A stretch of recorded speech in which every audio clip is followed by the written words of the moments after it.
Hello, world. This is your man, Xavier McGilberry, with the Urban Professional Podcast. And today, I have an amazing guest. My guy, my college roommate. This guy has changed the dynamics of entrepreneurship. He's even led us to a new corridor for African American professionals. This gentleman is a licensed optician, entrepreneur, um, educator. He's done some things that just have been amazing to me. And I want you guys to meet this great, amazing person, my guy, Lanard Atkins. You talking about me? So appreciate that shit, man. I so appreciate that shit. Welcome.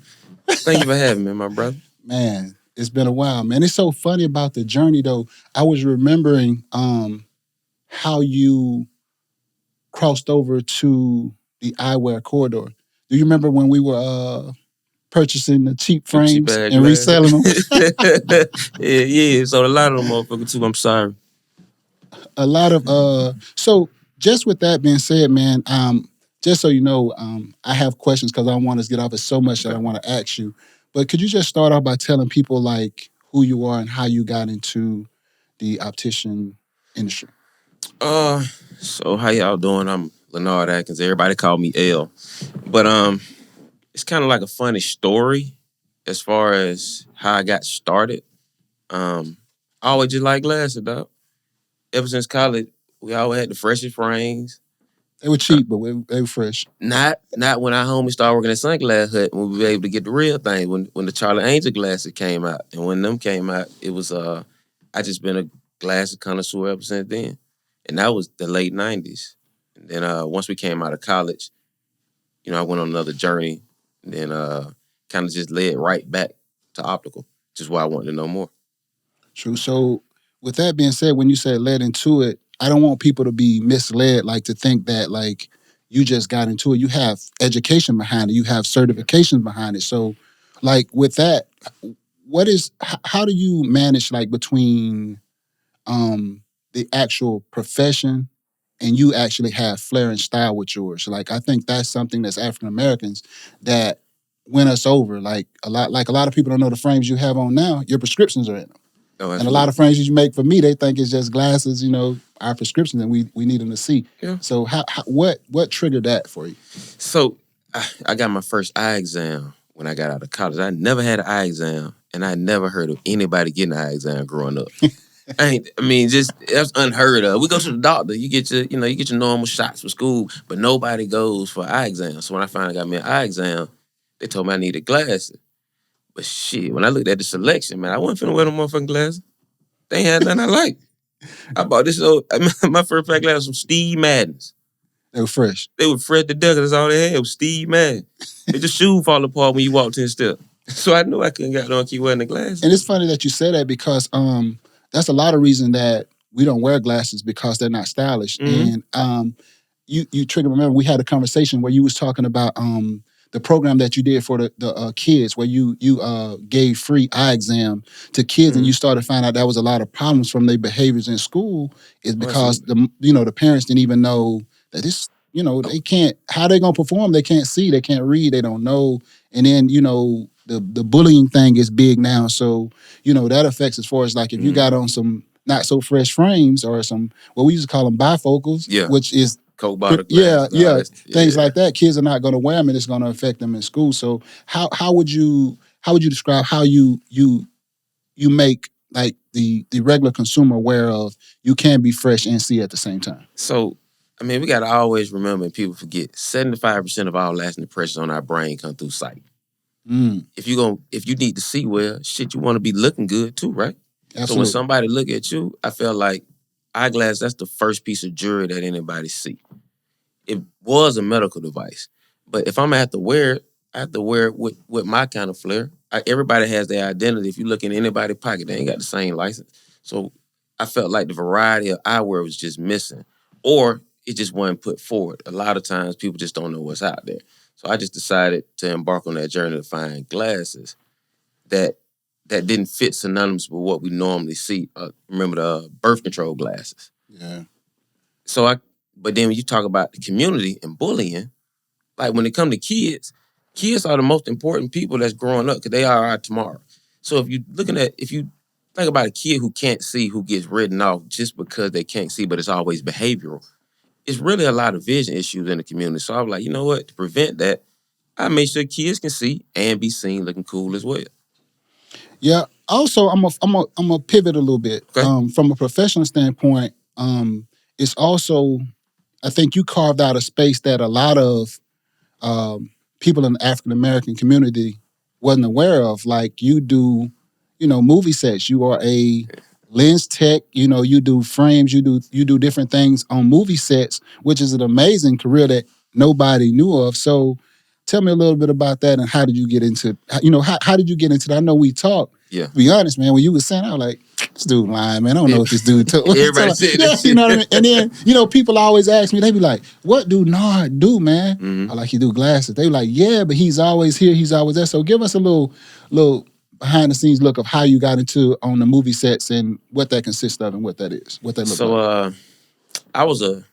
You said I was an educator for 10 years. So I taught, I ran an optician program. So I was adjunct instructor for like a year and a half and a program director for full-time program director for 8.5 years. So when production first came to Georgia, they were calling to try to find certified professionals. Of course, when they called around to the school, I was going to answer the phone because I was the program director. They just asked me, one question, do I do contacts? And I was like, yeah, I do contacts. They were like, well, we need somebody to come do contacts for us. And I was like, where are you? I was like, our office. And he was like, nah, I need you to come on set. I just went, anytime somebody tell me something that I ain't never heard of, at least I'm going to go down and check it out. Right. That's the first thing. So I went down and checked it out, and that was in 2014, almost 10 years ago. Damn, wow. Dog. That's crazy. Damn. When you first got on the set. Yeah, so I can see why folk thought I was lying. That was 10 years ago. People, Yeah. A nigga from Atlanta talking about he working on set doing some contact. That is pretty unbelievable, but it was true. Absolutely. But I'm a master at my craft. It's one thing I know, and you know this from when we was coming along in school. Wake up in the morning, I'm going to class. We used to bump into each other in the hallway because we got to get to class first. Yeah. Take care of business, then we get to the fun. Oh, that's funny. You're right. But with that profession, let's look at this. How did you create like a circle? We talk about circle. Mm-hmm. Like me and you often talk about like how our circle changed, and you hit a point where you say, hey, we held each other accountable. Like we bumped each other. You're gonna get to class. We even gonna ask, man, did you go to class today? Like, did you go to school? No matter how much we did like craziness, which we did in school, but we went to class. We all graduated. And we look at that and we're like, man, I don't even know how we got through school. Sometimes it was shocking when it was time to graduate. You know what I mean? So, like, what do your circle look like now? Because I think that's important for anybody who regardless of the profession you in, what you maintaining that profession and protecting that profession, because you don't want anybody you attached to damage what you built as well. So what do your circle look like, and what do you qualify people to be in your circle? What's the qualification for people to be in your circle? So I got so many different circles, but that's a good point. I agree. For like production wise, when I'm in the production arena, I have to get along with directors, producers, production supervisors, makeup department, special effects department, wardrobe department. It just depends on who hires me. That's the cool part about being versatile in what I do. Sometimes they just need a pair of glasses just for props. So somebody's going to be wearing a pair of glasses. So I normally would have a circle with the props department where they call me and say, when they work on different shows, we need glasses for this particular character. So I supply that. If they need me for contact lenses, normally it's either makeup or special effects. Mm-hmm. If it's the special effects department, then I work in a special effects trailer, so that becomes my circle.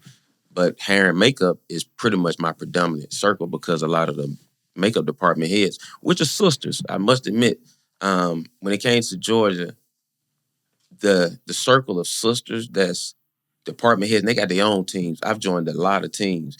And that's even cool because I bounce from set to set, but I got different circles there. And a lot of time, makeup and hair, those are my main circles. Man, you talk about circles, and you're in the style department, right? Yeah. You from Atlanta, right? I'm from Decatur, but as you know, East Atlanta.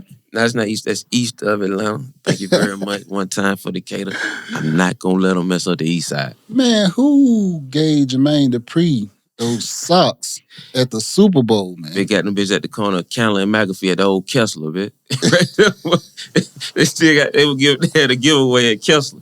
They turned that bitch to City Trend. Man. What his circle looked like that allowed him to wear those socks? When you talk about circle, was that your circle? Was he in your circle? No, that circle looked blind. Somebody should have told that man, don't put them down socks. I don't care what that brand is. You know, and then I know he mad. I just can only imagine what he said when he's like, you gonna wear them? Like, but he shit killing him. I'm talking about he laid them out like he was going to school, man. You know, you lay your outfit out. He laid those socks out on the bed. He was like, I'm going to kill him tomorrow with these on. That big guy dressed in a dog. Oh, hey, man, you funny, man. Hey, I don't want to, it's a lot that I want to cover with you, man. So let me try to,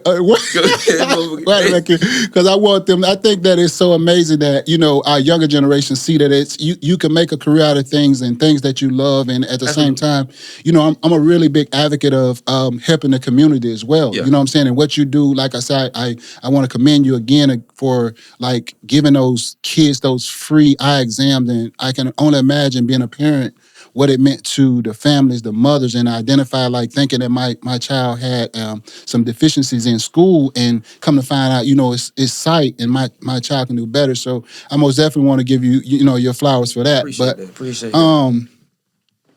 Having seen yourself through the highs and lows of careers, because we talked about like you know, how you started, you know, the job transfer and things like that. So with that, how did you manage the highs and lows and stay on track? Because I know I don't want people to have this imaginary idea that all of a sudden you woke up and you was on movie sets and you was educating people and stuff. So let's make sure that they understand that it is a process, it is a journey, and no steps can be skipped to get where you were. So can you dive in a little bit on that? So first and foremost, I may be a fool a lot of times, but a lot of people don't realize I'm a fool for God too, because Jesus is my homeboy, right? Absolutely. So when people used to ask me, like, how are you doing this? A lot of times it was me having to go out and get the information because it was something new to somebody in our community. Mm-hmm. So doing that, I decided to educate myself, kind of go to school first. A lot of people like to sidestep school. Right. That's not the coolest thing to do. Right. Well, when you say school, and I'm going to let you finish, do you remember our conversation when you talked about leaving the education system? And I said, hold on. Yeah. I said, you got a brand behind you. And I said, a lot of people, when they think of glasses, they totally think of fashion. And I said, you got a niche because you're actually a licensed optician. I said, man, hold that school behind you, because I said, that's a conversation piece. When you walk in those rooms, absolutely, they're going to say, this man has an education behind him. He ain't just selling me, you know, I don't want to throw no designers out there. They be trying to knock us off, sue us, but designer frames, absolutely, you know, you was giving people actual vision. So I'm sorry for interrupting, but that came to my mind on that. So I wanted to most definitely hit on that, but continue. I'm sorry. So like being in education, that's one. Getting educated and also educating is very important, especially in this career field. And it's really optical science. I mean, even when you think about a pair of lenses, all of a sudden you have blurry vision without them, and then your vision get clear with lenses. It don't. That's science. You know, it take mathematical equations to solve a prescription. And if you look at a prescription, it's a linear equation. All the things that we thought we wanted to use in pre-algebra and college algebra and calculus, I use on a daily basis. And I think that shit cool as hell. Because it's not, I'm not trying to be a nerd. What I'm trying to be is a helpful servant to my community and also give them style as well. Now, when it comes to going to school, when I went to school, it was, the most important thing was just to get it right. Like, y'all never forget when we was in college, I surprised people by just graduating. Absolutely. You remember, everybody was like, but you graduating? Yeah. I was one of those people. Go ahead. But I used to put my head down, take care of my work. Yeah. And that's what a lot of people don't see, because I mean, we don't really expose education in our community. Now, but my mom told me when I went to college, she was like, you know, I'm going to order your graduation invitations. You got to graduate in 4 years. Like, she said, don't make me like a fool. Yeah. I ain't never made my mom look like no fool. Right. I think another thing that you took upon yourself when you got into it, you was a business major. Yes. As far as like your undergrad degree. People But don't know you that. but you took because you took the initiative. I remember when you told me like you're gonna take it serious, you went back to technical school to Absolutely. Get the craft and understand how to do it. I think that's big because I think that, like you say, education, a lot of times, man, as African Americans, we think like we just got that gift. We just got that gift. And something that I learned, even, when I went back and got my master's, when we talked about that, you motivated me on that. I was like, man, how did you, luster up the energy to go back to school and all that? And we talked and you was like, hey, man, you read it a paragraph at a time. You ain't gonna go read no whole book. You get tired and it go from a paragraph to a page, you know what I mean? And then you build and you read, now you read chapters and you read books and things like that. So with that being said, like, I think that was amazing that you went back and got your craft. And I also think that is vital that you maybe let the audience know like how technical school nowadays is not a bad thing. I know you was a teacher there, you taught, but we have to understand like tech school is a new wave. It really ain't the new wave, is the main way. Because if you think about it, everything that happens in technical school is something that we depend upon our life. Your plumbing fucked up, you're gonna call a plumber. Right. Your electrician not working, you're gonna call an electrician. Right. Your heating and air conditioning go out, you're gonna call the heating and air conditioning specialist. Right. All these people go to technical school. You can't build a house with not now one of them folk. You ever seen a house go up with no electricity? That bitch is called a hut. Shit. I'm just being real. Right. So in technical school, that's the backbone of America. And a lot of times we got pushed to that four-year institution because that's what we met. Like I said, I got my bachelor's degree, but I didn't have a real hardcore skill set to put along my bachelor's degree. But once I got into optician, that's where Timeless came from. And what they give you? They need to hear that again. They gave you a what? Degree. A skill set? Skill set. Okay. You cannot be out here without a degree or a skill set. Yeah. And I think the biggest thing with technical school too is with my experience with bachelor degrees and the education component, I'm most definitely an advocate for education. Mm-hmm. The more you know, the more you grow. Absolutely. But I think what these kids misinterpret is that education part of a bachelor's, it's going to be a minute before you apply it. Oh, absolutely. To where a technical school, you come out applying it. No, you don't even come out applying to technical school. You in school applying it. Even better. You get experience in the education. Yeah. I can look back now from college and be like, this many years, and I ain't gonna tell my age, out of school, I'm just now applying, some of the things that I got from school. Because I talked to my daughter about this. I'm like, you look to come out and think you'll run a company, but how could you run a company with no experience? Because when your employees come to you, how can you even point them in the right direction? You don't even know what to do. So these things that you get from education, from the bachelor degree, man, you get that. You get that later on. You apply that later on because everybody gonna start out in the mailroom. Yeah, but shit, you can't start out in the mailroom no more without a degree. I'm talking about with the degree. Yeah, everybody starts in the mailroom. Yeah, ain't no. But hell, there ain't no more entry level positions no more. Yeah, that's true. When you heard it, like back in the day, we were coming out. You can have entry level management. You had a spot in any corporation. Yeah, but they ain't around no more. You right. That's why these niggas out here robbing. They they stupid. They ain't got no education. Yeah, they're not forced to go to school. You also got social promotions. Options, yeah. So you just pass along fools nowadays. Well, I think social media got them want to skip the steps because you looking at social media and you think like I heard TD Jakes say this, if you see somebody on social media, I think it was TD Jakes, they said if you see somebody on social media and they have a good day every day, check their medicine cabinet. No, it's Stephen Furtick. I'm sorry, Stephen Furtick said it. And I agree with that. Like, it's these kids think that, well, I can't even say kids now because it's young adults that think that these lavish lives happen every day. It's no skipping the process, man. There's no skipping the process. So I agree with that. But people just don't enjoy the ride. The ride is magnificent, man. It is. Since we were in school, since we It is. graduated from undergrad up until this point, the ride has been great. The bumps, the bruises.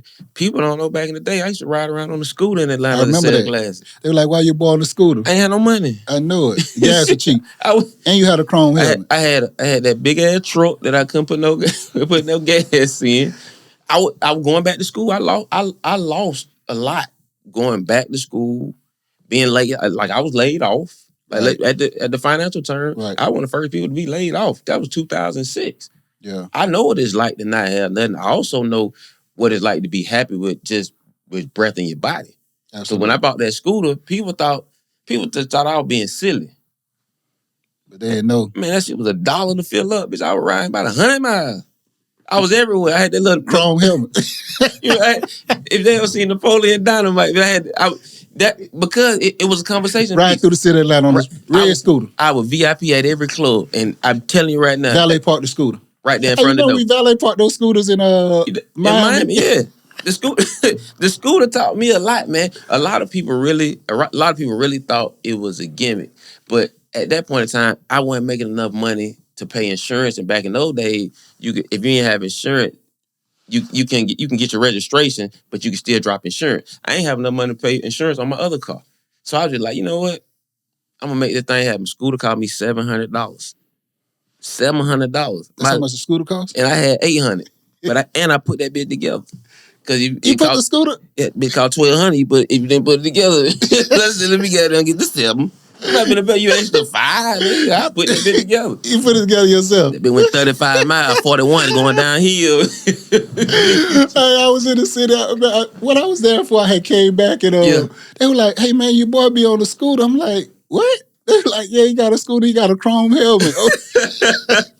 Hey man. But I think you managed it well, and I think you hit a point like I think we have to get to a maturity level to understand. Like I used to hear people say all the time, like it's going to get better when you enjoy the process. Mm-hmm. But I think it takes maturity to get to like understanding that process. You know what I mean? To where you want to be and what you want to do. Because like now, I think I'm at a place too where I enjoy the process because I've now understood like what comes on the other side of it. You know what I mean? And you look at it like it's learning.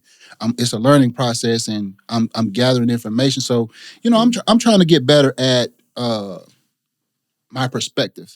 Perspective and attitude is everything, and I think that's part of what you're saying. If I ain't mistaken, like your perspective changed, and you identified like this is growth, and I gotta cut back to be able to grow. I got to step back and do this in order to, take 3 steps forward. But what advice would you give young professionals to when they fall? Like what advice you give them about getting back up? Because I remember, the insurance job and that went bad. Like say you laid off and then you're trying to figure out what you want to do and you use school, which is amazing. So what advice would you give like young professionals on when they stumble or even when they feel like this ain't the career path that I want to be on? Because it seems like you passionate about what you do and you love what you do and you're excited and people can feel that. And you made it fresh. And in reality, that's what, as African Americans, that's what we do. We make things fresh. Absolutely. We make things cool. We set the trend. So what advice would you give young professionals like when they fall or when they trying to find that space to keep themselves going or to pursue that? So it's so many resources to kind of guide you to learn something new that could be free just for professional growth. And a lot of times the number one outside organization that Black folk love to suggest is consumer credit counseling. Mm-hmm. That's the only thing he knows, consumer credit. But it's other things, it's other resources that and yes, the government provides, where if you catch yourself at a time where you need to learn something, check your community, check your chamber, check the local college for entrepreneurship programs, for grant writing skills. It's just always about working on skills. And the most important thing is when you get those skills is learn how to communicate those skills. So I would say they need to adopt the assertive communication stance. Like when you're assertive, you're sure. It's not that you're cocky, you're just confident in the fact because you went out and got informed. Right. And when you go out there and get informed and you assert yourself, that's what propels you forward. A lot of times people just like to stop. Because they like you said, they check social media and realize they hadn't been there. But a lot of times you get there, you just got to enjoy the ride. Yeah. That's all. I mean, I must admit, I enjoy every single night and day I rode around that scooter. I learned one thing. Atlanta really is hot. You don't ride that scooter in the middle of the day, man. Motherfucking nigga was sweating. You know what they like? The sweat in the night pad glass? They just slide out. You were cool with it though. I couldn't be. so I started going out at night. And so that's how I started making moon glass. And I realized certain tints I can just wear at night. That's dope. That's dope. Everybody else in the club with their Jeezy glasses on, dark sunglasses, walking through the club. And what back in those days, everybody was fighting because you were bumping into one another. So you couldn't see. But I was like, hold on, all these people going out at night? Oh, I know what to do. I know how to mix some colors. I know how to make sure we can see at night. Like my tint fence, it look darker when people looking, but it's actually light. But my skin complexion picks up the rest of the blue because I'm dark skinned. So I do that with everybody when I come to tinting. I don't just throw a color on lens and just be throwing. So you slid that in there kind of slick so the audience couldn't pick up on. So did y'all know he kind of created this, I ain't gonna say created, he made popular in Atlanta the moon glasses. Mm-hmm. So what moon glasses are is, if you notice, I don't even have none of mine on. His lenses, for instance, is you see they're dark, but they're clear. And we used to joke because people used to go out, they couldn't see. That's why when you would see the guys who in the club, when they talking to you, they would lift their glasses up because they couldn't see. But if you notice when he started designing glasses for me, like our glasses they're clear. We don't have to lift them up. When in the club, he actually have some design that actually light up a little bit due to the light the lack of light in the club. They light up so you can actually see better. Plus, as I stated before, your prescription is in the glasses. So that, you can see, that's double whammy. You know what I'm saying? You actually got your medication in there, plus they light up. So that's, if you're looking for moon glasses, shameless plug. Come see my boy at Timeless Framework. So, but I want to make sure I hit a couple points, man, because it's so much, and we'll be going on through it. I want to a couple of questions that I wanted to make sure that I hit on with you. Okay. You talked a little bit about using the tools that we talk often about the tools that you have in your toolbox. Like what you have. You sort of hit on that a little bit when you said trade school and what you have and experience you went on. Mm-hmm. Is there anything else that you would like to add to, like, I'm a firm believer, like, every experience in life is a tool. Yeah. So when I get to a certain point in life or a certain job, I always say what I got in my toolbox. Yeah. That I've, experience I went through that I could use, to get through this obstacle, whatever. So what, if you had to say like 3 major components of what we call tools that was in your toolbox that help you be successful, what would that be? And what I mean by that, in case you misunderstood, like you said, I understand like having to cut back, on this to do that. Like for me, it's more like reading over TV. Like I try to educate myself in my field, like, give myself an hour a day because I want to know the changes in my field and how I can help my people. So what tools you think are a major factor for a professional to have in a toolbox, just starting? Ooh, that's tough. I stumped it? It's tough because it's like, it depends.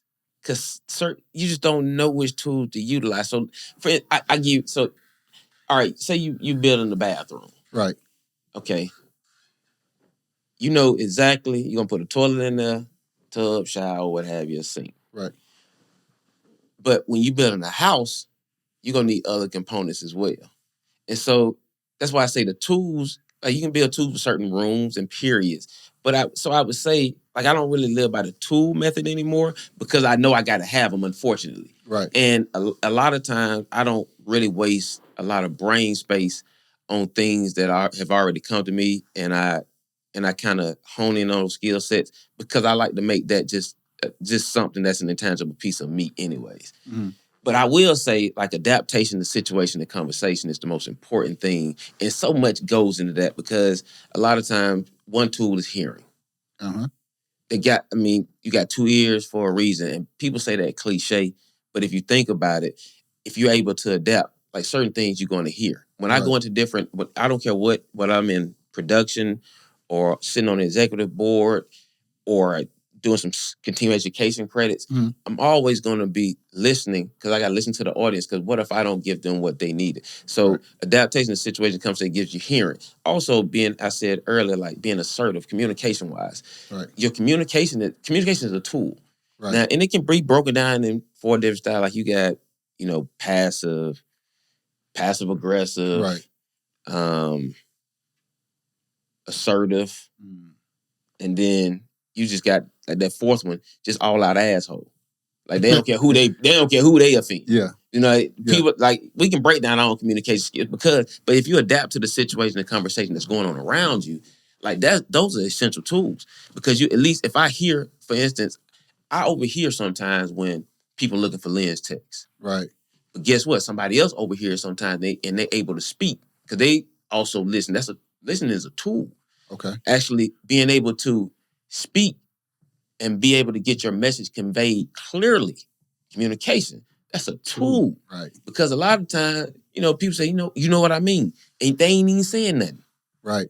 They be like, why you know what I mean? Like, no, I don't. You remember we used to when we first got out of school, we used to interview and we used to always say we just got that it. Yeah. What the hell is the it? Yeah, we had nothing. Nothing. I'd never forget that when we first got out of school, my biggest and not adapting to situation conversations, I went into an interview with Enterprise Rent a Car. I'd never forget this. And they asked me where I see myself in 5 years. I said, you got to give me the job first to tell, so I can tell you where I go in 5 years. That man said, thank you for coming in. I ain't get the job. Like, come on, I ain't go ahead. I didn't know. That's what I'm saying. I didn't know. Yeah. I wasn't prepared. So being able to adapt to the situation and conversations that's going on right, and I say that all the time. And I did a breakout session this past week on that. And it's really understanding how to navigate the difficulties in human interaction. Yeah. Like that's tough. Even to say hello to somebody in a new environment, that's daunting. Yeah. So, you said adaptation, even with myself, something about adapting is it's never old. It's a tool you use all the time, right? So I had a come to Jesus meeting with myself because I think that we also have to self-evaluate to say when we reach certain levels or get in certain places, we shouldn't have the same thing. We have to adapt, like motivation-wise. Absolutely. And what I mean by that is, and you most definitely hit me right in the face when you said adaptation, because what I noticed was when I initially went to school and my drive came from, this is the environment that I came from. I'm not going back to this environment. I seen people fail. So my drive was like, I'm not going back there. I'm going to be, I'm going to do whatever it takes to be successful. That was my fight. That was my why, in a sense. Like, I want to do better. I want to be educated. I want a good job. I don't want to live in this community. I want to do this. I want to do that. But as I noticed, with the blessing, with the grace of God, I did get away. I did get a degree. I did, I did have a profession that I do okay in and could provide for my family. And I had this it hit me like, that ain't your drive no more. And I was still trying to use that same why to where I am now. And that's not the why.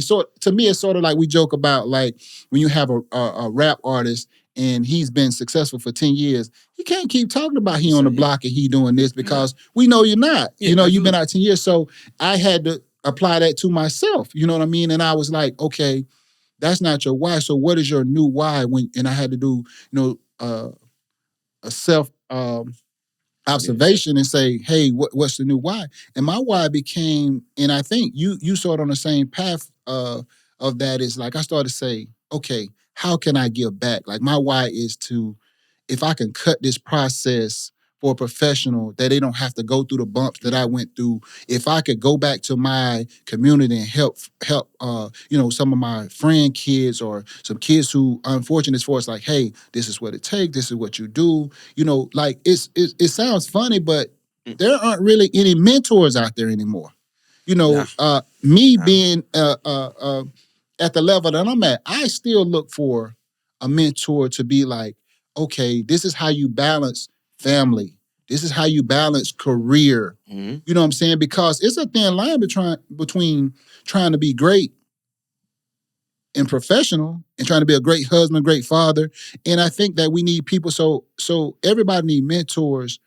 What do you think as a professional now is, I'm trying to think of the word, like, what do you think now as far as like mentor, what we got to do to get mentorship back at all levels? Do anybody have time for it anymore? I hate to say that. We have time for what we... Yeah, but and so I get it, right? So like I find my mentorship in other ways now, as opposed to looking for mentorships from a person.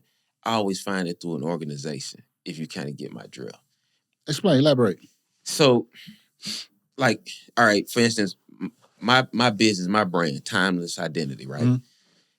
I found an entrepreneurship program that provided different business professionals as mentors, right? Oh. And I applied to the program. Mm. The program itself is going to put things in your place. So the name of the program is called Start Me, and it's Start Me Micro Entrepreneurship. They want people to start in their community and grow in their community. So I applied for this program.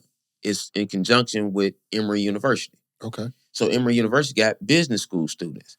So when I'm hitting a roadblock, I got business school students that I don't pay. Okay. They work on different assignments to help us small businesses out. And everybody be like, how you getting all this stuff done? People don't know that I partner with an organization. Mm-hmm. I give them my business plan. I show them my numbers and I ask for help. And that's kind of like become my mentorship. And like when I get back to Atlanta, that same mentorship group, and I've been around for a few years, they set up a meeting with a law firm to make sure that we get the copyright and trademark information needed, and we had to submit certain information. Everybody always say, like, how you get stuff trademark, copyright? Man, I don't know. I know how to reference material and find out how to get the necessary mentorship. So when I go to this law firm, I'll be able to expose my brand, my identity to these lawyers as we talking about trademark, but that just opens up another network and another circle. Everybody that I come in contact with got a pair of eyes. They need a pair of glasses. I ain't never known nobody not need glasses. You go outside, the sun gonna penetrate you. You need to be covered. Yeah.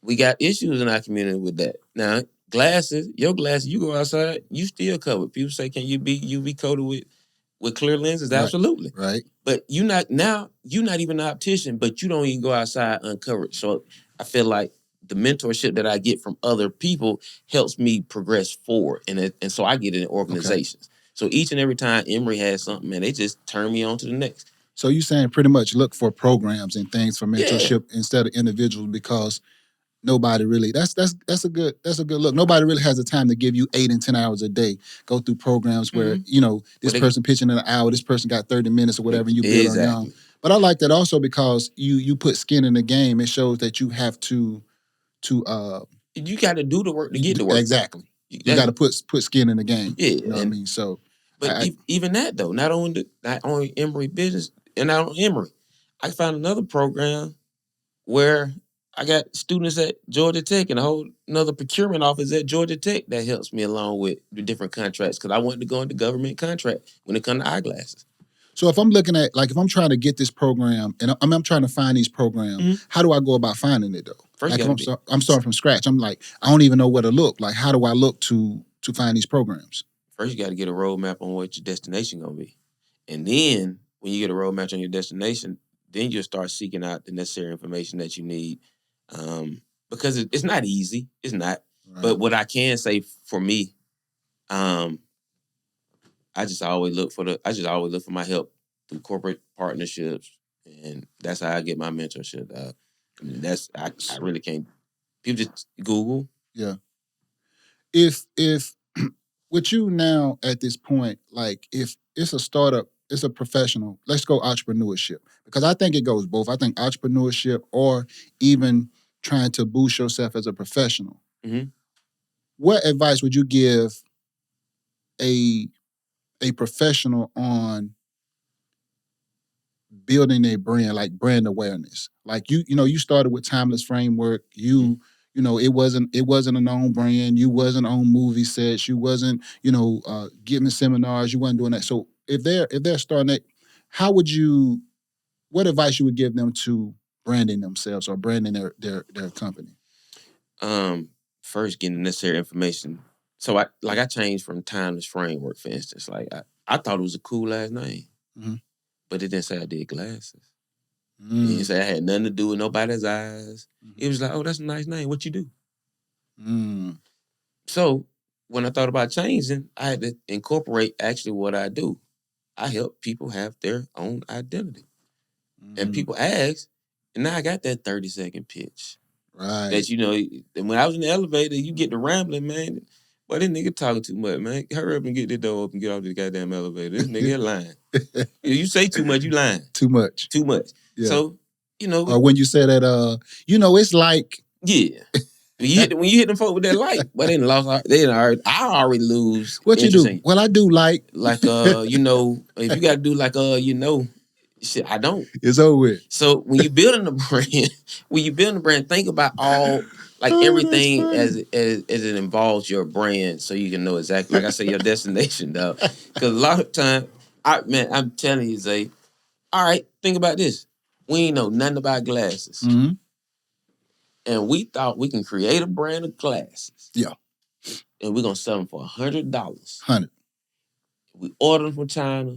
Them bitches were falling apart when we opened up the box. Screws everywhere. Them bitches still at my mama's house. I still got some. 2005. We sold a lot of them. Nigga didn't know shit, though. We sold a lot of them. But we didn't know shit. Nothing. And that shit was embarrassing. And that was, and I had my corporate job then. Yeah. You were corporate. Yeah. So I was like, shit, we just, with some fools with money, we ordered some glasses, we put a name on them, and them bitches fell apart. Screws everywhere. I'm still finding screws today. You put the bitches on, they were lopsided. You couldn't do nothing about it. I couldn't adjust them. So but now, I was like, man, I can't be out here like this no more. Yeah. So then that's when I decided after I got laid off, man, I'm going to school. So everybody need to think about that, man. If adaptation, you moved out here doing something completely different than what you're doing now. Right. But you adapting, somebody else who you knew already out here turned you on to who you know now, and who you know now got you to the point where you're running their business. Yeah. That's adaptation to the situation, the conversation. That same person that brought you out here could have been that person. But, like, one thing that you got to remember, man, in that house, we had a whole lot going on. A lot. But in that house, we learned so much. And you think about, just think about our bro, like Dez. Yeah. Successful. Skinny. Successful. I even get set at rockin' out.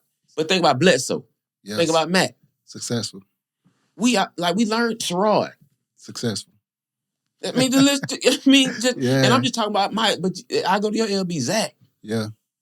Just think about it. Yeah. Like, so we learn something from one another. Yeah. A lot of time, brothers don't take the time to learn from one another. Yeah.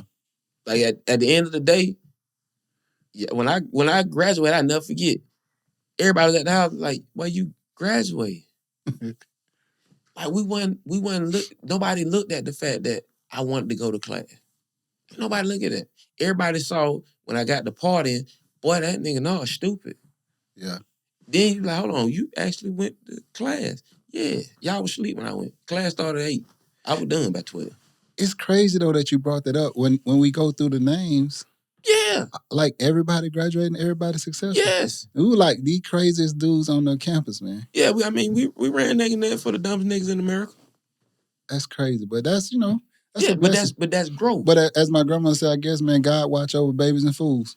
And sure enough, watching over this fool. I went to an interview one time, man, fresh off a blunt. I had bloodshot red. Man said, you okay? I said, yeah, just tired. Man, I was a fool. You know what I mean? But as I go through life And where I am now, like, man, I never would have guessed this. I never would, like, building the brand I always wanted to do because it's hard for me to listen to folks. You know, and not in a bad way, is if I don't think nobody gonna come in for business from 9 to 12, I ain't gonna open up from 9 to 12. But if I'm working for somebody and they say that you need to be there by 9, open up at 10, then I guess I got to be there by 9. So I was like, you know what? When I was working at Sears, I never forget Sears Optical. So people don't know this story. I used to work at Sears Optical, behind the refrigerators next to the photo center. You know what I mean? Selling 2 for $99. Two for $99. I was the manager. No. But I had to work on Saturday. Never forget this. Right? No customer, dog. Right. I shut down the store. You shut down the people's store? But they were open 10 to 6. Nard would close at 2. Sears Optical. Now them folks corporate store. I'm talking about, I ain't thinking about gonna come behind them refrigerators look for me. So I would leave at 2. Man, my regional came, she was like, with the lights out at 2 o'clock, I said, yeah, wasn't nobody else in there. I said, shit, I went home. She said, we're open from 10 to 6. I said, y'all gotta get somebody in from 2 to 6 then, because I gotta go at 2. The games, man, remember, that's college game day. I was too busy worried about other college athletes' game than taking care of my own game. So, man, them folks fired me. Didn't you think? But I can't believe them folks. What? But they ain't, I actually got them. Because when I seen my regional walk in the store, I knew what it was. And I grabbed my bag and walked out. Got them, man. Got them. So you technically did get fired. Quit. You quit. But it would come with the paperwork. You didn't sign the paperwork. Yeah, no, I ain't signed that paperwork. But I quit on that. Yeah, you clean. But I got out of there. Did you have on a 2 for $99 when you walked out? No, I ain't had no 2 for $99. That's another thing, man. Them folk wanted me to sell stuff that I ain't had no literature on it. I couldn't learn. So, but hold on, man. Down, man. How did you feel like you can close them people's store at 2 o'clock? Man, when nobody coming in that motherfucker, I ain't had to be there. Like, why am I sitting there? Because they pay you to be there. But I was saving them money on their budget by clocking out 4 hours early, man. I wasn't salary. You budget cutting? Man, I took necessary steps to keep a job for longevity, man. I stayed just 4 hours. It didn't last that long, though. No, I could see it shut down. And see, I knew we was in trouble. That's why. You seen the writing on the wall. I seen the writing on the wall. Now, what y'all got a Sears catalog? What you go? Can you get a lawnmower from Sears now? This dude is crazy. I'm serious, dog. But you know what I love about this man is, like, I think that people had the interpretation that professionals are not people. And we always said, you know, we talked about our goal, even me, you, Mac, in our conversation, we talk about we want the kids to understand, the younger generation, to understand, like, you can be a professional, you can be fresh. Mm-hmm. Yeah, they see how you dress your attire. You can be a professional and you still can ride the nice whips. You know what I'm saying? We got to go back to, I think, that understand that professionals can get you consistent money. It's just like a pro sport. The better you get at it, the more you'll get paid for it. Absolutely. And you don't have to be a pro ball player, which I'm not knocking, but everybody don't have that gift. So you could be a career person and you still can be fresh. You still can go on vacations. You still can go, so I think we need to get back. When I grew up, it wasn't a lot of talk on pro sports. It was more about being that doctor, that dentist. And these kids now are so blessed because now look like professions like yours. Whoever could imagine that would be the man in such a career? And I'm quite sure there's going to be a lot of aha moments for people who say, man, I didn't even know that was a career. You know what I'm saying? But when they think about little things like, you got movies where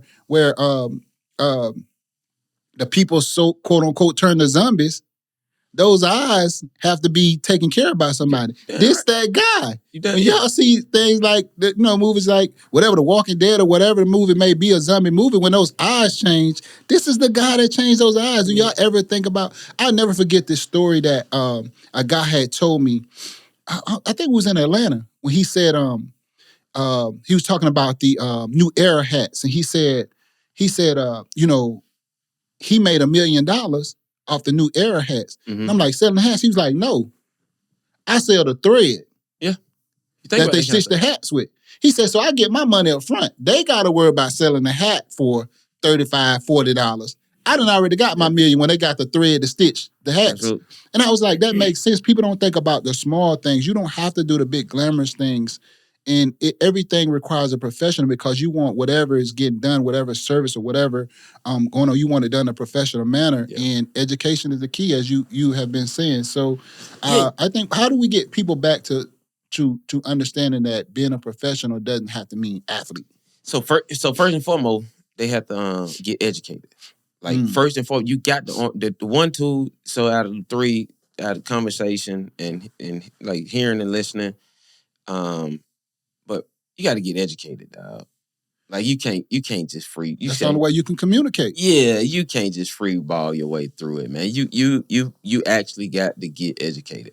And I mean, you think about it. If you just think about it, like what's wrong with education? I don't know what we got that it was bad from. Yeah, I don't know. If you and still, like I don't go to Emory University, right? Mm-hmm. But I had to go over there for meetings, right, with other students who over there and other right. faculty and other staff, right, that's over there. They also introduced me to other people that's pillars in my community. I did. What's cool? I met this one lady who worked for marketing in Coca-Cola. High up in Coke, she just wanted to give away some time to the entrepreneurship program. She just indirectly became me. She like, I just like what you're doing. I like your shirt. And that's another thing. One thing, appearance, man. Like appearance-wise, man, you can't just look any kind of way though. Like people get individuality too fucked up nowadays. They go. Like, But you know, I'm so old school. When I see people coming to our office for interviews, like I'm like, am I too old? Like some of the things they come in, I'm like, this is not like interview appropriate. Like I'm not saying wear no you gotta go suit, you know, but this is like not. This doesn't say I want a job. People got to take appearance. Like man, sometimes I'd be honest with you, dog. Sometimes I be so fresh the mirror won't turn me loose. No. I be late everywhere because the goddamn mirror. I said, but I try to walk out the mirror, pull a nigga back right now. Boy, you look good, boy. You look good. Yeah. But I take it to. But I'm going certain places, man. You know, another thing. But you got to make sure you hit your neck, man, because you may get a hug, so you need a little smell good. Yeah. You got to do that. So you think about appearance, like you can't hug nobody smelling like reefer. Basic etiquette. Like they don't, man, these kids, nobody have that anymore. We don't even know. I don't know. I don't even have to answer how we get back or how they got away from that. Like, how did it become cool to not look like you looking for a job? Because people look at like working on like doing movies, right? You brought that up. Now, I do a lot of contact lenses. For various productions, television shows, both and movies. It just, like through education, I just realized this year, dog, 2 of the movies that I worked on got Oscar nods, and I ain't even know it. Wow. 2 of them. Wow. And it took somebody else that was watching my journey to say, you going to the Oscars? I said, for what? They said, both of the films that you did the lenses on, they up for Oscars. I said, oh, shit. Now, on to the next production. Like, it's hard for me to just stop and smell the roses sometimes because, you know, we went on strike for 6 months. Going on strike for 6 months last year, shit, I had to pivot. That's when I went into government contracting, city contracting. You adapted. If you think about it, they're doing too much construction. Everybody needs safety goggles when they hit the construction site. If they work in and outside, everybody will need some transition lenses so they can have protection both in and outdoor. Yeah. Everybody need polycarbonate, whether it be electrician, supervisor, the conduit, the engineer, whoever stepped on that production said they need a pair of glasses. Man, Atlanta doing a lot of building. Yeah. So people like, but you sell Cartier? No, I sell safety. Safety glasses. But I got $1 million orders. Yeah. Me. Yeah. I'm bagged up. Yeah. I'm searching for other partners to help me, and I had never thought, but I had to adapt. Yeah. And if they didn't lay us off, if they ain't on strike, I never would have gotten. I ain't never know what the capability statement was until this year. Wow, but at least you open to still learning, and you're vulnerable where you're able to say, I didn't know what that was. I think that's a big component too of saying, like being okay with saying what we don't know. Like we Absolutely. have so much pride. And that may be that what ties into the education part. Like we have to understand, like it's okay to say we don't know and figure out. You know what I'm saying? Because it's a lot of people don't know. And I think that's big on your part of saying, I don't know what that is. Yeah. But by acknowledging that, it gives you, the chance to go back and say, now let me find out or let me get the help that I need to do so. But it's free.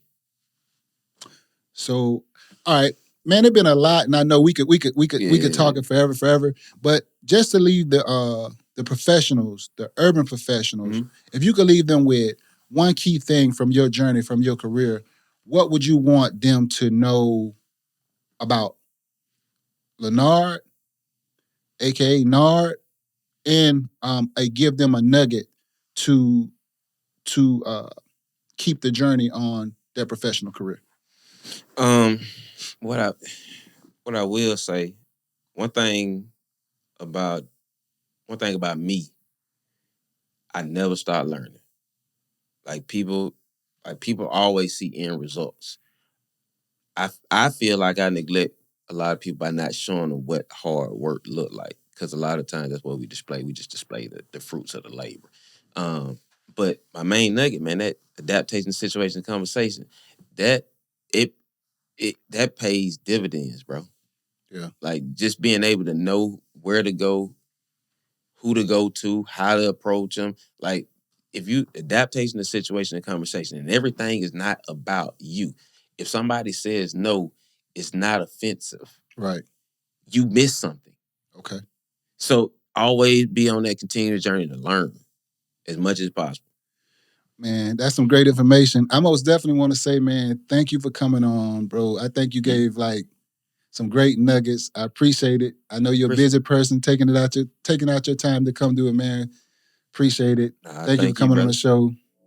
Stay tuned. More to come. Thank you.